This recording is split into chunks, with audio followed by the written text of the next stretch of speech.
Mr. Majority Leader Schumer. Thank you, Mr. Joe Neguse. It is great to be here. Thank you. I'm sorry I have to speak early and run with all these great advocates here, but we have our leadership meeting at 9, but I wanted to be here because I thought it was so important. So I want to thank Congressman Neguse. I want to thank my 3 great colleagues, champions of green legislation, Senators Markey, Senator Wyden, Senator Christopher Coons, and I want to thank my colleagues, Marcy Kaptur, Judy Chu, Joe Neguse. Am I leaving anyone? For joining us today. Right now, we have a once-in-a-generation opportunity to confront the climate crisis and create millions of permanent, good-paying union jobs. It's a great opportunity to combine those things. I have made addressing the climate crisis in a bold and strong way a primary focus of our debate on infrastructure. We are working with great urgency to make this happen, and this week we are making progress. That is why I am using my power as Majority Leader to ensure that the Civilian Climate Corps will be included in the reconciliation package, and I will fight to get the biggest, boldest CCC possible. Now, the goal of the Civilian Climate Corps program is to tackle climate change by creating good union jobs and to ensure a well-trained workforce for long-term careers. Make sure underserved communities and communities of color are a very big part of the green job transition that improves their resilience, so different than what has happened in the past, where they were ignored, and even worse. And coordinate with local communities to ensure economic justice is at the center of what the Civilian Climate Corps does. Over the past few weeks, of course, we've seen the worsening climate change effects on places like Oregon, Washington, across the Southwest. It's global. We saw what happened in Germany and Austria and Belgium last week as well. As climate change continues to worsen, extreme weather like this is only becoming more common, which is why we need this well-trained workforce to protect our communities and our health. And it's not a short-term need, it's a long-term need, because the problem of global warming is going to be with us for a long time. Our goal is to stop it, but it's going to take us a little time. So we need the CCC right there helping us. So the Civilian Climate Corps must be part of the solution. I'm working with my colleagues. I want to give a shout out to my many colleagues in New York, in the Sunrise Movement, environmental and climate groups, community organizations, and unions, to bring our shared vision for the CCC to life. We'll ensure the CCC provides a ladder up into good union jobs, recruits from communities that have borne the burden of the crisis. And I want to thank the tireless young organizers and activists, such as Ed Markey and Chris Coons, all of you, thank you, who have brought the idea of the Civilian Climate Corps this far. Together we're going to work to make this a strong, bold, and so important reality. Thank you, everybody. Okay, sorry to come and run. Bye, everybody. Thank you, Majority Leader. Thank you, everybody. Thanks for being here. Thank you again to Majority Leader Schumer. There's no better partner to have when pushing to make this program a reality than the Majority Leader of the United States Senate. So we're grateful for his leadership, of course. I'm going to hand it over to a great colleague of mine from the state of Oregon who's been such a great partner with respect to reimagining this particular program. He represents a state like mine that has been besieged by wildfires. We believe that a Civilian Climate Corps really is the best and boldest solution that we need to restore our forests, to increase our workforce capacity, and to suppress the flames, and ultimately to protect our communities. And Senator Wyden has been a champion for the Civilian Climate Conservation Corps, and I'd like to bring him up to the stage to address it. Thank you, Senator. Thank you, Chairman Neguse, and it's great to be with my friends from the Senate, Senator Markey, Senator Coons, and wonderful colleagues from the House, and no filibusters from me. I'm just gonna make a couple of quick points. The biggest fire in America this morning is the bootleg fire in Southern Oregon, nearing 350,000 acres as we speak. New evacuation orders were issued Monday. It's been burning for 2 weeks, and state officials are saying it is so powerful, it can change the weather. If the Civilian Climate Corps existed right now, we could send thousands of young people into rural Oregon and other fire-prone rural western communities and immediately start the prevention work that would give these communities the chance to get out in front of these future infernos that are hitting the rural West like a wrecking ball today. How do I know this is going to work? And I'll wrap up with this. I have seen it on the ground. Young people who are part of the Northwest Youth Climate Corps have shown me the fire prevention work they are doing and how it makes a difference. Now today in Oregon, there are millions of acres of dead materials in our forest that are a magnet for catastrophic fire. It is the same thing in Colorado. It's the same thing all over the West. These are dangerous, unnaturally thick fuels. And if we go in there and clear them out, we can protect our communities. So, it's a 4-alarm fire, literally and figuratively, and we want, with this important bill and the great partners that we have in it, we want the federal government to be much more aggressive about fire prevention. They can do it now. That's what this bill does. Congressman Wyden. All right. Now, I'd like to welcome someone who I think epitomizes the service that is part of the Civilian Climate Corps, that really is at the core of the CCC proposal. And of course, it's no surprise given his service with the AmeriCorps program many, many years ago, and that's Senator Coons. So, thank you, Joe.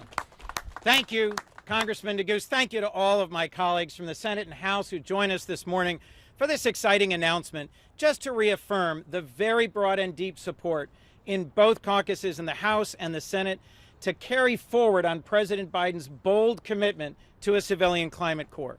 As our nation was coming out of the Great Depression, President Roosevelt created the WPA and the first CCC. And these created opportunities, pathways to tackle urgent needs in our society and country at that point in time. So too now, as we begin to come out of the COVID pandemic, we can turn to an existing, trusted, nationwide platform for us to make real the bold vision of the CCC, the new Civilian Climate Corps. The platform I'm talking about is AmeriCorps, 25 years old, currently serving in every single state and territory in our country, with 75,000 AmeriCorps members who've responded to the pandemic, who've helped respond to hunger and to joblessness, to the opioid crisis, and to other challenges facing our country. As Senator Schumer and Senator Wyden referenced, climate is causing greater and greater natural disasters, from heat waves and wildfires to hurricanes and tornadoes. And NCCC members within AmeriCorps have been helping communities respond to natural disasters for decades. But a dramatically expanded CCC holds the promise of doing two important things at the same time. First, creating pathways for opportunity. If we design this right, and many of us have bills that would accomplish that. Congressman Neguse and I have partnered with other members. In the Senate, there are 2 AmeriCorps alums from state civilian conservation corps, Senators Heinrich and Lujan of New Mexico. Congresswoman Sponberger and others have joined with Congressman Neguse in a bill that would create a new CCC that would provide a living wage, provide a pathway towards a high-skilled, well-paying job future, provide more robust education opportunity, and ensure a diverse AmeriCorps cadre for the future CCC. That's about opportunity for individuals to make sure that this is a diverse and robust and national program. But we also, I think, need to agree that we can look to this existing platform of AmeriCorps, for which the president's nominated a great new leader in Michael Smith, a new CNCS board chairman, and we are ready to go. It can scale up to the robust vision that so many members of the Budget Committee and so many of my colleagues here have already laid out. This is a tried, true, and tested model that helped our country get out of the Depression, married up with a program that has helped us over the last 25 years bring Americans together in service to our country. When we harness that to the generational challenge of combating climate change, we can make a truly transformational difference for a generation of Americans and for our country and for our future. I am so excited to work with my colleagues on bringing this vision into reality. Thank you all. Thank you, Senator Coons. And now a senator who has been fighting for climate action since before I was born in the United States Congress, not to age him, but he was the original chair of the Select Committee on the Climate Crisis 13 years ago under Speaker Pelosi in the House of Representatives, and he's been a champion for climate action. Senator Markey. Thank you so much. Thank you. Thank you, Representative Neguse. Thank you for your great leadership on this issue. Senator Wyden, Senator Coons, to Judy Chu and Marcy Kaptur, and to my partner with the Green New Deal, Alexandria Ocasio-Cortez. Today, we stand at the dawn of a new era of climate action, and we owe a great deal of gratitude and thanks to the activists and the climate leaders who brought us here today. Thank you, Sunrise Movement. Thank you, Evergreen. Thank you, Moms Clean Air Force. Thank you to all of the activists at the grassroots across this country who have built a movement which we have a chance here in this Congress to capitalize upon and to create a new program that captures this generational desire to heal our planet. 2 years ago on this spot, Congresswoman Alexandria Ocasio-Cortez and I first introduced the Green New Deal and helped Congress and people everywhere rethink how we approach the climate crisis. Since then, people have taken to the streets and the ballot box to make jobs and justice and climate action central to our political system. Climate champions in and out of Congress are fighting for bills that have the GND in its DNA. And we are here today calling for that bold, ambitious, transformational, economy-wide legislation with jobs and justice and climate at its center.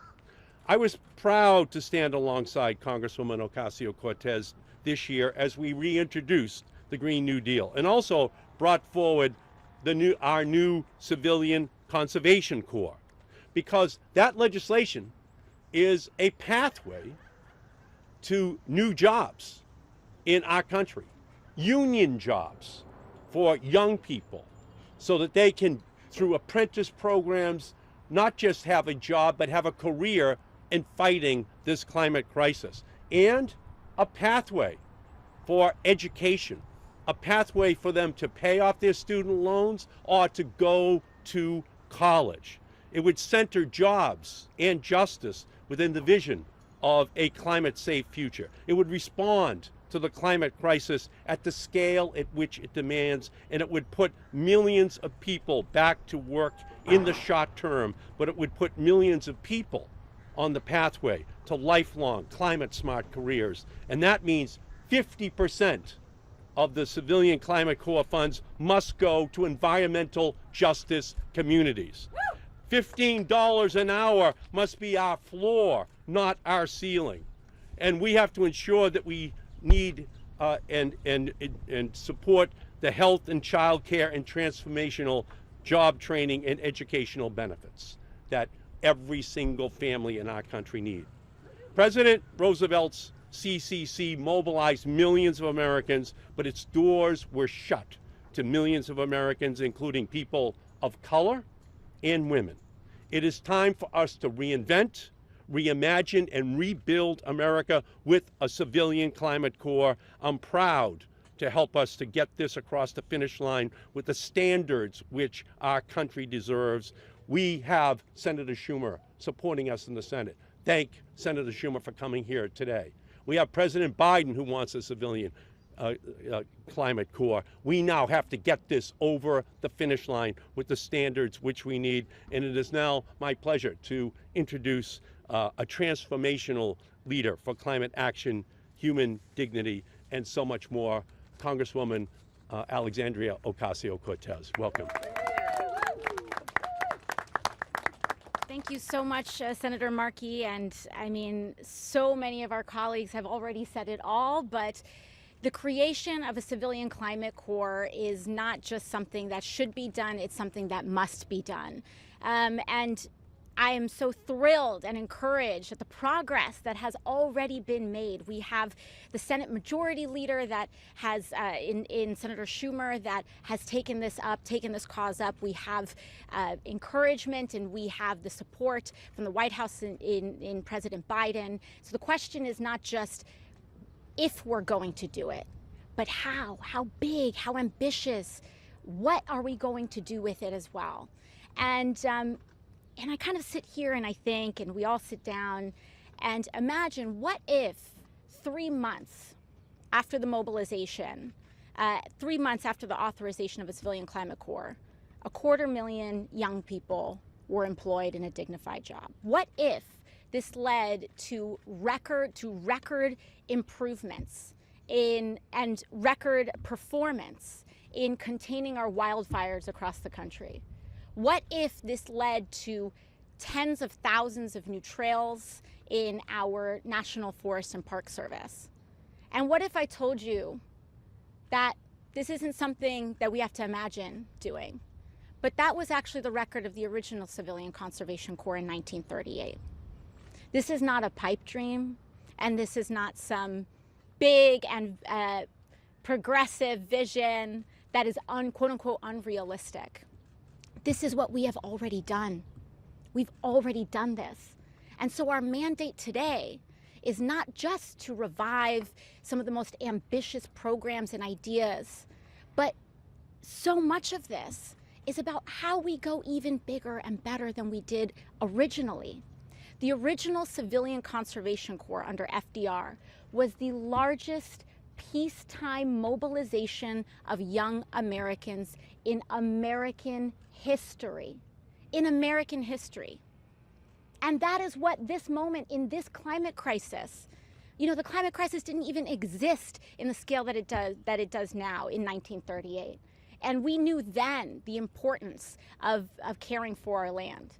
Now today, we are talking about, in both a Green New Deal and a Civilian Climate Conservation Corps, Climate Corps, that acknowledges the fact that our climate crisis today requires a peaceful but wartime scale mobilization in order to combat the climate crisis. So it's not just about doing it, it's about doing it big. The way that we're going to combat the climate crisis is not just with the science, but it is also with our economic structure. We can combat this with a fair economy in establishing a climate corps that not just guarantees a $15 minimum wage, but also extends the same educational benefits that we should be giving to our teachers and our other public service workers. It should put people on a track. And with Senator Markey and I's bill, 1.5 million people on a track to good union jobs. That is how we're going to combat this and combat it together. 50% of our funding is going to making sure that this is not just going to our national parks and funding climate corps members to our national parks, but in urban communities as well, to face environmental injustices. And so we're not just having half of that investment going to underserved communities, but recruiting people from underserved communities in order to serve and restore our land. And so I cannot be, more thankful to have so many partners in this endeavor to ensure that we restore and we truly revitalize our programs in spirit of public service, because young people want this work. It is not just dignified, it is not just productive, but it is purposeful and meaningful. And so much of that is needed as we train and bring people together in combating the climate crisis. So thank you all very, very much, and I so sincerely appreciate it. Well, thank you, Representative Ocasio-Cortez, my classmate and my good friend and colleague whose visionary proposal for the Green New Deal, in my view, captured the imagination of the American public and put us on a path to where we are now today. So now, with my pleasure to introduce the senior member of the Ways and Means Committee, which is the committee that will be writing the legislation ultimately to go through. Well, I know in the Senate it's the Finance Committee, but in the House it's the Ways and Means Committee, which is our good friend Representative Judy Chu from California.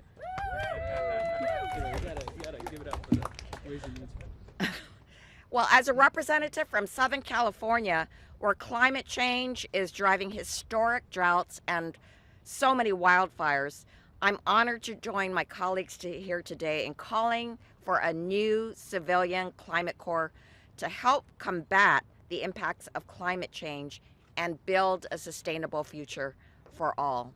There's no question, from the heat waves and drought besieging the West to the hurricanes and flooding in the East, that this summer represents a tipping point. We can no longer deny the consequences of climate change. And now we must have an infrastructure package that will help us recover. And we also need to lay the groundwork for projects that will help future generations survive a warming planet. And that's why I am proud to have introduced, along with Senator Catherine Cortez Masto, the National Climate Service Corps and Careers Act of 2021. The bill would establish a new AmeriCorps program to promote community adaptation, mitigation, preparedness, response, and recovery from the effects of climate change. But it's not just about building a better future for the planet. This Corps will lead to a better future for those involved by connecting participants with opportunities for long-term careers in the green economy. It would also ensure that Corps members are paid a living wage and ensure that vulnerable communities have a seat at the table when it comes to establishing priorities for Corps projects.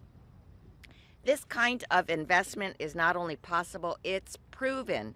In the 1930s, the Civilian Conservation Corps was established in response to the Great Depression, and it mobilized millions of young people to plant trees and build infrastructure that is still in use today.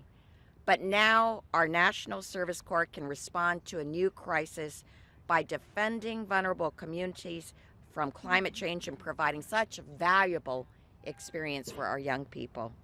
I'm thrilled that President Biden has included this in his American Jobs Plan, and I call on my colleagues in Congress to recognize this incredible, unique opportunity to invest in a sustainable future. Judy. And to close us out, our wonderful colleague from the state of Ohio, senior member of the Appropriations Committee, the longest-serving Democratic woman in the United States Congress, no bigger champion for the working class in Ohio and across the Midwest, clarion call to address poverty, than Marcy Kaptur. So, Hey, Thank you, Joe. Thank you to my dear colleagues Joe Neguse and Alexandria Ocasio-Cortez for being here today, Judy Chu, obviously Senators Markey and Wyden, whom I remember well from their stellar careers in the House. Why am I here? I'm not someone from the Dry West. I'm not from the East Coast like Senator Schumer and AOC. I'm from the Great Lakes. And back in 2008, after the financial crisis, I introduced a bill called the 21st Century Civilian Conservation Corps before these fine rising young leaders came to Congress, because when the financial crisis hit, the Midwest plummeted. And we had so many vacant homes and so many problems related to that crisis, which we are still digging out of.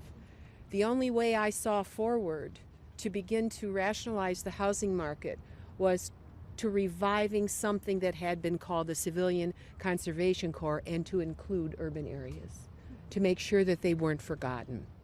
And so today I represent an area that extends from the center of Cleveland, Ohio, which used to be called Forest City, all the way west, almost to the Indiana border, through Toledo, Ohio, along Lake Erie, one of our troubled lakes.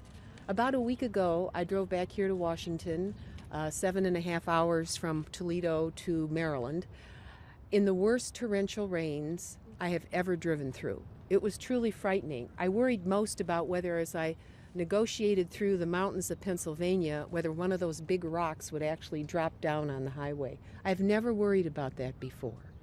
And as I look at what just happened in Michigan with floodwaters all around Detroit, which hardly got any national publicity because our part of the country, we don't get any publicity.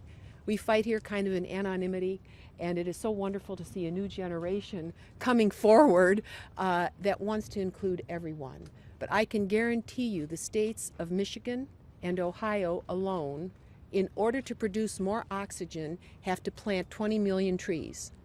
We don't have enough people to do it. And we also don't have the individuals who can come, and that's why I think that we should have the National Guard with many of its units that have trucks and equipment to come into places like I represent, and to be able to work with the AmeriCorps volunteers who will be paid, as others have said, but to learn the skills to work in these difficult engineering circumstances. Trying to retrofit a harbor requires engineering skills. If we go west and we try to remove some of those logs, right, you have to repel. You have to be trained to do that. And that takes effort, and it takes people who know how to do that. As the chair of the Energy and Water Committee of Appropriations in the U.S. House, if you're beginning to work in places that have frayed lines, you have to be trained to do that. And so I've urged Secretary Granholm, former governor of Michigan, who's the secretary of the Department of Energy, to chime in and to assure that the Department of Energy plays a role in this as well. I'm a member of the Interior Subcommittee, and so our traditional agencies, like the Department of Interior and over on agriculture, the word conservation has special meaning. I honestly think, and this is my moment to say it, that this should be called the Civilian Climate and Conservation Corps, because the word Conservation Corps in the rural areas that I represent and the non-urban areas has a special ring to it that I think will bring the majority with us. And so I'm here today to say I support this proposal. I support all the proposals. John Larson has a bill in the House he's worked on for many, many years in terms of a conservation corps and a climate corps. And the proposal in the legislation to have a White House placement for someone to really, whether it's the head of AmeriCorps working with all the departments, I think is really critical to bring to bear all of the resources and the funding that we need to accomplish this. And let me end with this. Congresswoman Grace Napolitano is not with us today, but one of her favorite programs that she has enlisted my help in over the years is the Youth Challenge program of the U.S. Department of Defense. I can guarantee you, Senator Markey and Senator Wyden, there are funds that can be appropriated through the Department of Defense to be a full partner in these efforts. So it is an all of America call to patriotic mobilization to prepare this country for the next generation and to take very good care of it so we can restore cities like Cleveland and Toledo and Lorain, Ohio, as well as New York City and Los Angeles, and deal with all the difficulties we have in the mountain states and in the South with added flooding in the Houstons and the Mississippis and so forth. So this really will require the best talent in America to be effective and the inspiration of the next generation. This is an intergenerational effort of which I am so proud to be a part. Congratulations. Thank you all. Thank you, Representative Kaptur. Bottom line, it has worked before. It can work again, and the time is now to get it done. So we're happy to take a couple of questions. Cass, so there are lots of different proposals here, lots of different bills. Can you talk a little bit about what the process is going to be like for writing the language that would go in a reconciliation package, given that many of you have different ideas about how to reach the same goal? Sure, and I'm going to turn it to Senator Wyden because he's the chair of the Finance Committee in the Senate, and so will be playing a large role in that regard. I would just say today we released a letter with 80 colleagues across the House and the Senate, and many of them are here today, of course, leaders who have introduced their own proposals, none of which are mutually exclusive. And we've all agreed to a broad set of principles that we believe ought to govern that inquiry, that discussion, as we try to craft the final language that hopefully will end up in the reconciliation package. But with that, I'm happy to turn it over to Thank you, Chairman Neguse. And here's where we are with respect to this and climate.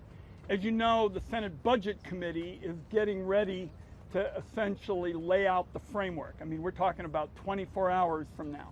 Now, when you're at that stage, and Eddie knows this, you're not writing, well, Section 403B, paragraph 4 is going to be part of it. That will be what we do essentially in the fall when we're talking about reconciliation. But let me make a commitment to you right now, because I also serve on the Senate Budget Committee. We are going to have a broad berth in that budget resolution for a civilian climate corps, period, full stop. And then we will reconcile our various bills. Only other point I want to make is that we are playing offense, folks, with respect to climate. The key kind of pieces that are already moving are, of course, the Civilian Climate Corps. The Senate Finance Committee, with the help of Eddie, defied history.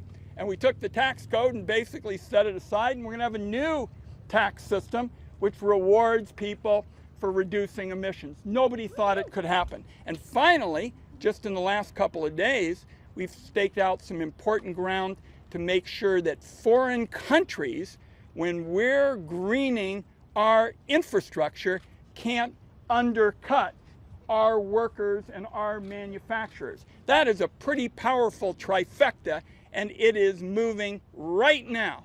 Steps you can take right now, like the Civilian Climate Corps, they're going to make a huge difference in the West. My colleagues said it so well about the racial justice and what it does for communities of color. But those three pieces are moving now.